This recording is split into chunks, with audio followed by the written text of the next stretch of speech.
नमस्कार मैत्रिणींनो, कशा आहात? तर आमच्या घरात आज पुरणपोळीचा बेत आहे. तर त्यासाठी मी डाळ शिजवून घेतली. त्याच्यानंतर डाळीमध्ये गूळ घालून तयार ठेवले. तर पोळ्या जास्त करायच्या असतील तर आत्ती नेहमी पाट्यावरच पुरण वाटतात. मिक्सरला बारीक करून किंवा चाळणीवर बारीक करून पुरण तयार करून पोळ्या खाल्ल्यात.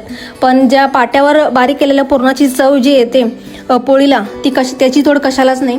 तर आत्ती पुरण वाटतायत तोपर्यंत मी कटाच्या आमटीसाठी मसाला तयार करून घेतला. त्याच्यानंतर कटाच्या आमटीला फोडणी घातली आणि त्याचबरोबर माझी आवडती भाजी बटाट्याची भाजी करून घेतली. त्यानंतर मी पुरणपोळ्या पटकन केल्या.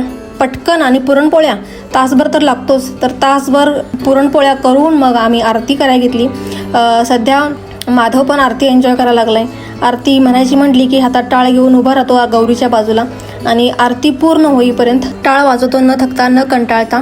आणि मग त्यामुळं अजून आम्हाला पण मजा वाटते, हुरूप येतो छान छान आरती म्हणायला गणपती बाप्पासाठी.